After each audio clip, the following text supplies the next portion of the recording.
Welcome to Penugonda times news కు స్వాగతం సుస్వాగతం. పరిగి మండలం ఊటుకూరు గ్రామం పెన్నా జయమంగలి అనే రెండు నదుల మధ్య వెలసిన సంగమేశ్వర స్వామి ఆలయం ఎంతో మహిమ కలదని మన పూర్వీకులు చెబుతూ ఉంటారు. అక్కడున్నటువంటి వాతావరణం భక్తాదులను చాలా ఆకట్టుకుంటుంది. అంతేకాకుండా ఇక్కడ ప్రత్యేకత ఏమిటంటే ఆలయానికి రెండు వైపులా నదులు ఉండడం విశేషం. పెన్నా జయమంగలి అనే నదులు ఒకే చోట కలిసిన స్థలంలోనే సంగమేశ్వర స్వామి టెంపుల్ ఉండడం వలన ప్రజలు చాలా భక్తి శ్రద్ధలతో పూజిస్తారు. అలాగే 2024వ సంవత్సరంలో రెండు నదులు ఒకేసారి ప్రవహించడం చూసి ప్రజలు సంతోషం వ్యక్తం చేశారు.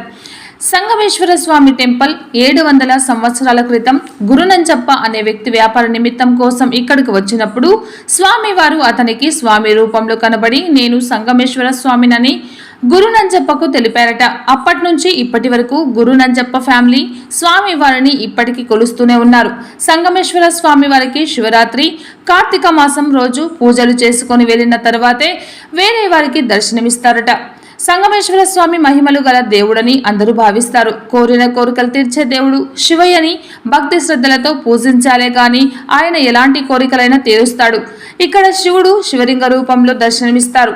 ఆంధ్ర కర్ణాటక రాష్ట్రంలోని భక్తాదులు స్వామివారిని దర్శించుకోవడానికి ప్రతి ఏటా తరలి వచ్చి ఉంటారు.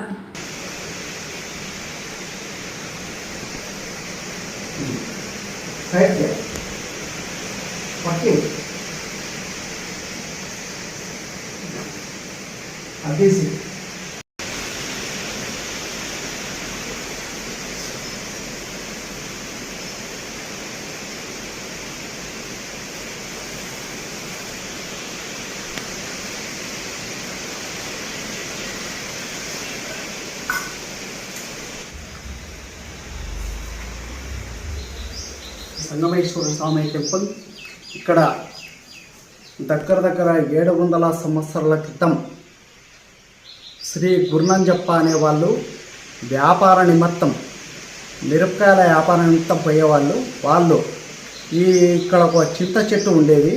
అక్కడ చింత చెట్టు కింద పనుకొని ఉంటే నేను ఇక్కడ వెలిసినాను, నేను ఇక్కడ కరెక్ట్గా సంగమేశ్వర స్వామి అనేసి వాళ్ళు చెప్పినారు. వాళ్ళు చెప్పినప్పటి నుంచి వాళ్ళు శ్రీ గురునాథ్ టాటాకిస్ వాళ్ళు అప్పటి నుంచి వాళ్ళే మొత్తం అంతా ఆర్థికతలంతా వాళ్ళే మొత్తం అంతా వాళ్ళే చూసుకుంటూ ఉన్నారు. అప్పటి నుంచి శ్రీ సంగమేశ్వర స్వామి టెంపుల్ ఇక్కడ ఊటుకూరు పరిగి మండల్ ఊటుకూరు గ్రామం నేతలపల్లి దగ్గర